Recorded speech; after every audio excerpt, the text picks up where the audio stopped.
I remember the color before I remember her. The soft gray paint drying unevenly on the wall, sunlight slicing through the high windows, dust motes floating between us, and then her hand brushed the surface I just rolled smooth. "Still wet?" I warned, my voice lower than I meant it to be. She didn't move her hand away. She just looked at her palm, streaked faintly with gray, and said, almost to herself, "It's smoother than I expected." Elena, 46, art history professor, my supervisor at the university gallery, the kind of woman who filled a room without trying. All linen shirts, calm voice, and an aura that made people straighten their posture. But standing there, the smell of paint between us, her hair a little messy from the afternoon heat, she didn't look like someone in control of anything. She looked curious. I held the roller awkwardly, trying not to stare at her hand, the same hand that was now tracing a half circle on the wall. "You're going to leave a mark," I said. Her eyes flicked up. "Maybe that's the point." She smiled, but it didn't quite reach her eyes. Something in the moment felt heavier than it should have, like the air didn't know whether to move or stay still. I turned away, dipped the roller into the tray again. The sound, soft slosh, slow drag, filled the space between our silences. "You're quiet today," she said. "I talk too much when I'm nervous." She laughed quietly. "Then this must be good practice for you." Her teasing should have broken the tension, but it only pulled it tighter. She stepped closer, not quite beside me, just enough that I could feel the shift of warmth near my arm. The paint smell mixed with the faint scent of her perfume, something like cedar and soap. "I used to love painting," she murmured, "before life got too loud." Her sleeve brushed my wrist as she reached for the roller tray. My fingers twitched. The roller handle slipped, bumping against her hip. "Sorry." "It's fine," she said quickly, her hand already steadying the tray. Then softer, "You always say sorry." I swallowed. "Habit." Elena studied me, that slow, assessing look she gave her students when she wanted them to say something honest. I didn't.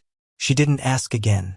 Instead, she dipped her fingers into the edge of the paint, dragging them lightly along the wall beside mine. A deliberate motion this time. "Feel that," she said, almost whispering. "How it changes texture as it dries?" I reached out without thinking, fingertips grazing the space beside hers. The wall was cool, tacky in spots. Our hands hovered an inch apart, not touching, but close enough that my pulse forgot its rhythm. "Yeah," I said quietly. "It's different." She looked at me again, and I couldn't tell if she was studying the paint or the hesitation in my face. Something flickered between us. Too small to name, too real to ignore. The hum of the ceiling fan slowed. The afternoon light had turned gold, pooling around her as if the day itself was leaning closer. And just when I thought she might say something, anything, a voice echoed from down the hall. "Elena, are you still in there?" She stepped back so fast the roller clattered against the tray. A smudge of gray streaked her wrist. She didn't wipe it off. "Lock up when you're done," she said, almost too casually. Then she turned toward the door, her footsteps soft but quick.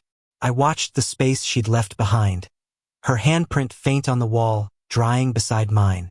And for the first time that day, I couldn't tell which mark would fade first. The next week, she pretended the paint never happened. We met again in the small gallery wing, me on a ladder, sanding the old frame of a landscape she said was too sentimental to display. She stood below, her arms folded, pretending to inspect my work. "You missed a corner," she said, pointing with her pencil. I glanced down. "You mean the one I can't reach because someone forgot to order a taller ladder?" Her mouth twitched. "Are you accusing your supervisor of negligence?" "I'm accusing her of sabotage." That earned a smile. The kind that made her eyes crease at the corners. The kind I wasn't supposed to notice. But I did. I noticed everything. The faint streak of silver in her hair, the way her sleeves were always rolled just enough to show the soft inside of her wrists, the quiet way she breathed when she was thinking. And I hated that I noticed because I knew I shouldn't. She was my professor once. Still technically my advisor. And she was married, though she never mentioned him, not directly. Just an occasional "we used to" when she spoke of trips or dinners, followed by silence. The kind of silence that felt like a door quietly closing. When I climbed down, she handed me a rag. Our fingers brushed, small, accidental, but long enough for her to notice too. Her eyes flicked up, a pause in the air that stretched too thin. "Thank you," I said, pulling back. She tilted her head, voice soft. "You always thank me for nothing." "It's not nothing." Her breath hitched. She looked away. "You remind me of someone I used to know." "Someone my age?" I asked, half teasing, half hoping. "No," she said, with a small laugh that wasn't quite a laugh. "Someone who still believed things could be fixed." That made her sound older than 46. It made her sound tired. We worked in silence after that. The sound of sandpaper against wood filled the air, rhythmic, too intimate for what it was. When she leaned closer to check the edge of the frame, her shoulder brushed my back. Her perfume, faint, clean, lingered on my skin long after she moved away. "You should go home," I said finally, my voice rougher than I meant. "Maybe," she said, "but I like it here when it's quiet."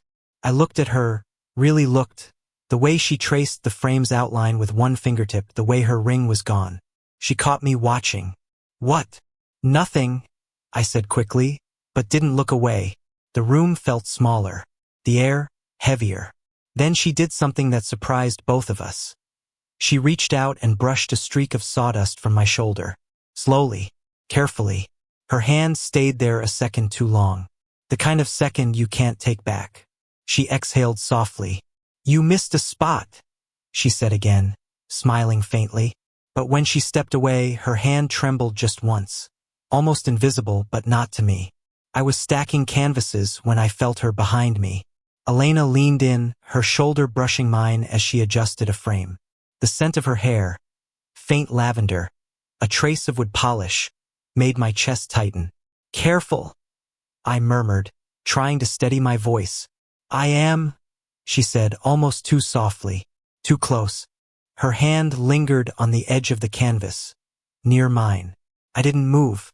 We both knew how delicate the line was. Professional, casual, accidental. The sudden ping of her phone startled us both. She glanced down, lips pressed together, thumb hovering over the screen. A message from someone she didn't want to answer. I could see the hesitation, the quick flicker of guilt in her eyes. Cleared my throat. "It can wait." She looked at me, really looked, long enough that I thought my heartbeat might give me away. She stopped. The word hung in the air. I felt my fingers twitch, wanted to reach out and steady her, touch her, anything. But the ladder of restraint was already swaying. "You're quiet," she whispered. "I'm not sure what to say." Her hand brushed mine again, lighter this time, as if testing the boundary. I wanted to grab it, to hold it, but instead I froze. My own hesitation felt like a betrayal. "You're afraid," she said. I wanted to argue, to say I wasn't. But the truth was harder than words. I was afraid. Afraid of her, of myself, of how easily she pulled me into this orbit I couldn't escape. Her breath was close now, warm against my ear as she leaned in to inspect the frame. My mind screamed for distance. My body betrayed me by leaning forward without permission. I saw her eyes flicker toward the door, just for a second, as if we could be caught at any moment. And maybe we would. She shifted, our faces inches apart. Her lips barely moved when she spoke, and the words felt like a confession. "We shouldn't." I closed my eyes, felt the brush of her eyelashes on my cheek. The room was quiet except for our breathing and the faint hum of the heater. "Maybe we can't help it," I whispered back. Her hand stayed near mine, neither retreating nor advancing. The tension thickened, electric, almost unbearable. Every muscle in me wanted to close the gap, to tilt toward her, to let a single moment erase all caution. But we didn't. We couldn't. Instead, the air between us pulsed. A silent promise, a fragile thread of something neither of us could name yet. Desire, fear, curiosity, guilt, all tangled together. Then she stepped back, reluctantly, her hand brushing my shoulder as she moved. The contact lasted longer than necessary, lingering in that charged space where nothing had happened, but everything had shifted. I exhaled, trying to regain control. Her eyes caught mine. One long, deliberate look, full of questions, full of warnings, full of want. And even as she pulled away, I felt it, closer than ever, and entirely unstoppable. The museum was quiet that evening, almost eerily so. Only the faint hum of the lights and the echo of our footsteps filled the hall. I was rolling a canvas into its storage slot when I felt her behind me again. "Elena," I whispered, not moving. She didn't answer at first. Her hand brushed my arm, light, teasing, hesitant. But this time I didn't pull away.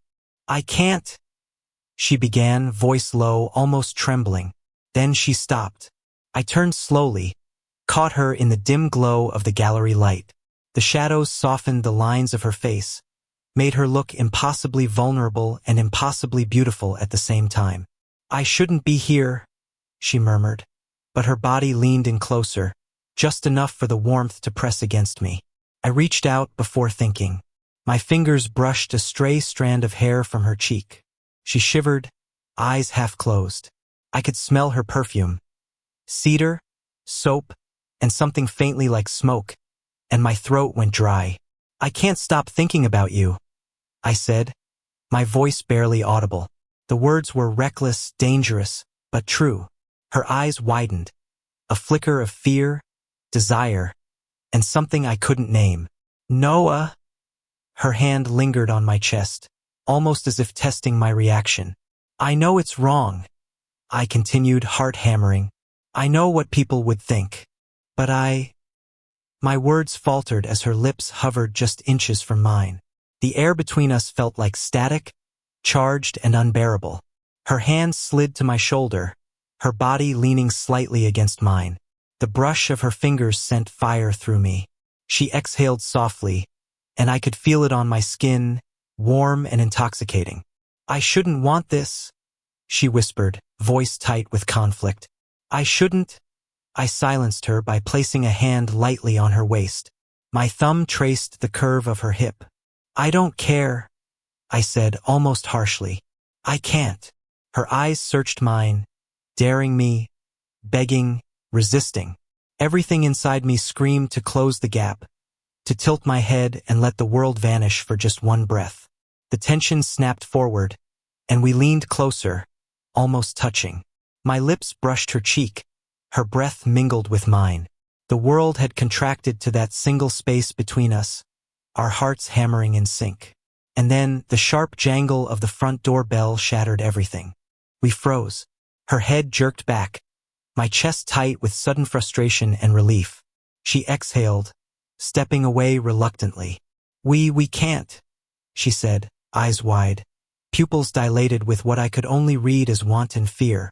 I nodded, though my body still ached for her, my fingers itching to bridge the distance she'd created. But the electricity lingered, thicker than before, impossible to ignore. The air between us hummed like a live wire, promising that the next time, something would give. I was stacking frames in the corner of the gallery when Elena appeared behind me again. But this time her expression was sharper, urgent, something I hadn't seen before. "Noah, we need to talk," she said, voice tight.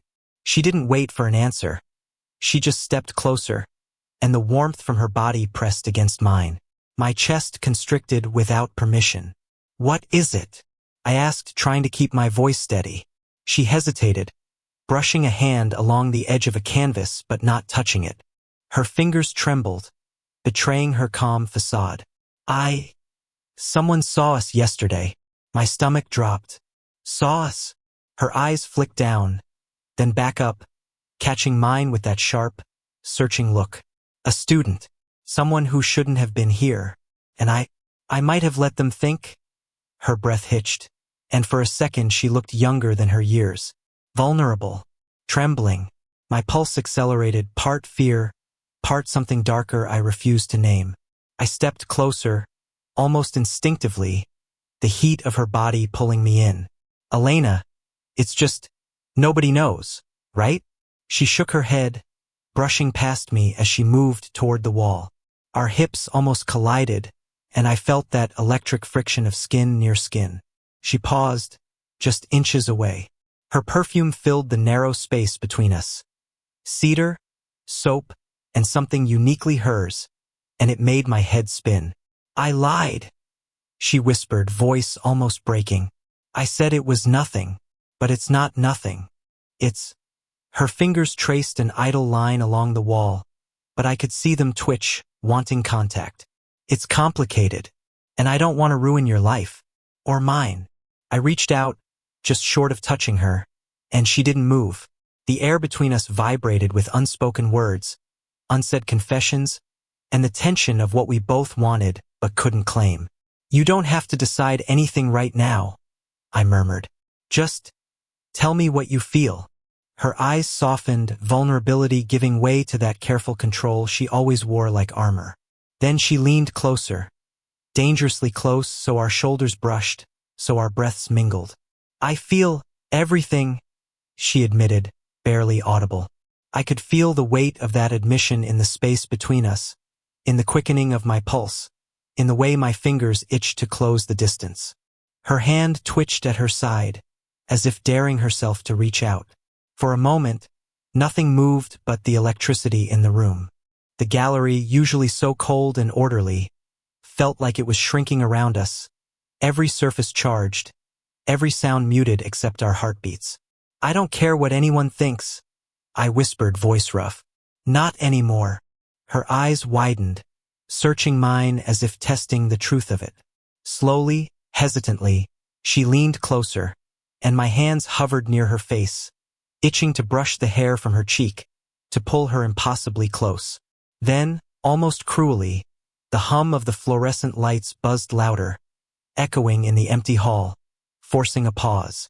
We froze, faces inches apart, the air between us thick, trembling, and I knew whatever happens next, there's no turning back. The gallery felt impossibly small that evening, the fading sunlight casting everything in gold and shadow. I could hear my own heartbeat as I watched Elena approach, her eyes fixed on me with that intensity that made my stomach twist. I can't keep pretending, she said, voice low, trembling slightly. She stopped just inches away. I could feel the warmth radiating from her body, the slight tremor in her hands. I swallowed. Then don't. Her lips parted, as if to speak, but no words came.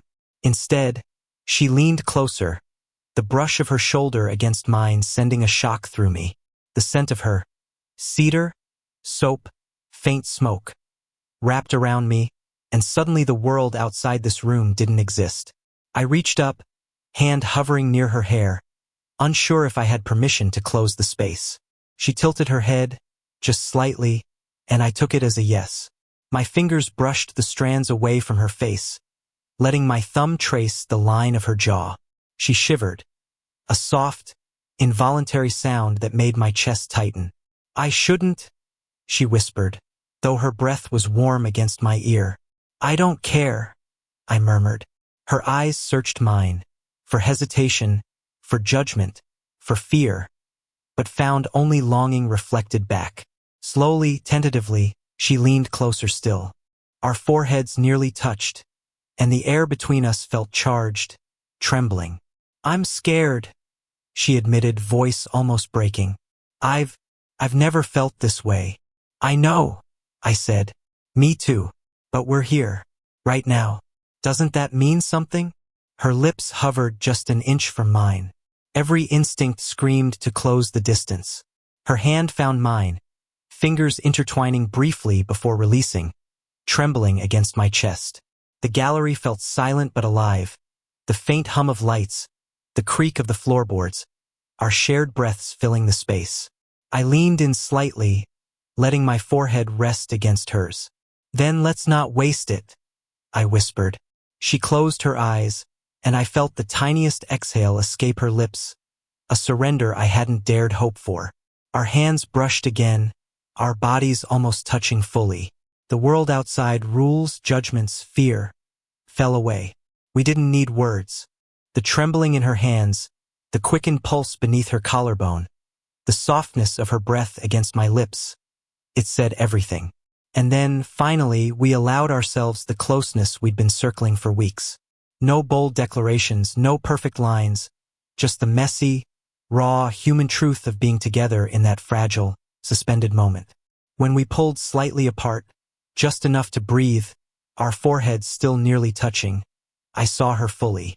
Not the guarded professor, not the distant figure of authority, just Elena. Vulnerable, human, beautiful, and entirely present.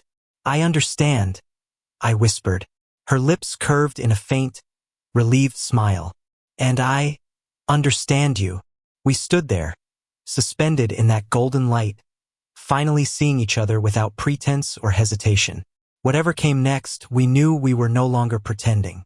The next morning, the gallery smelled faintly of paint and sunlight, the quiet hum of the city just outside the windows. Elena and I worked side by side, moving canvases and arranging frames, but the tension that had filled the air yesterday had softened into something warmer, easier, more honest. She paused, brushing a stray fleck of dust from my sleeve, her fingers lingering a second longer than necessary.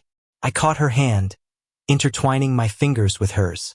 The warmth spread through me like a current, steady and grounding.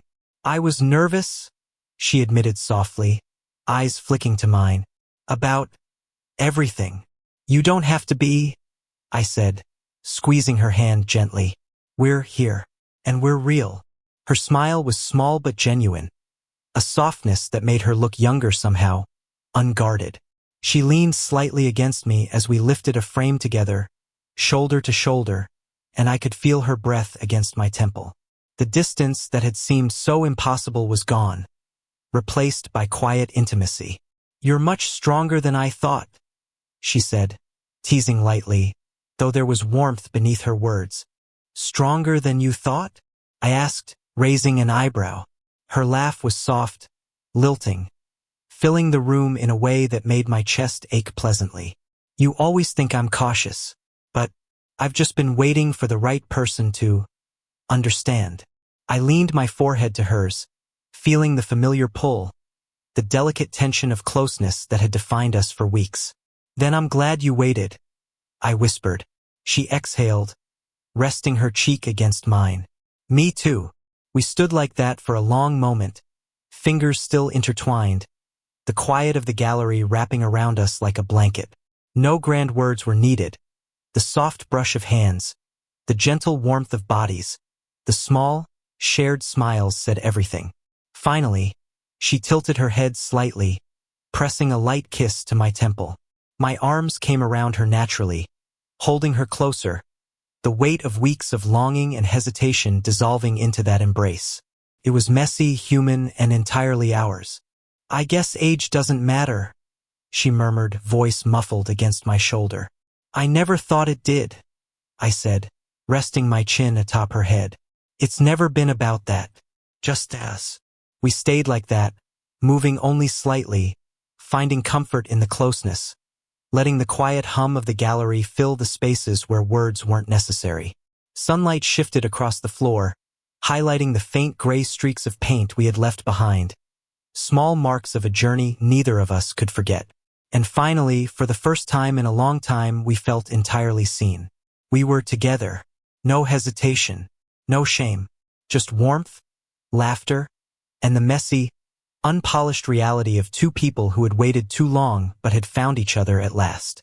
End of story, emotional closure. Did you enjoy the story?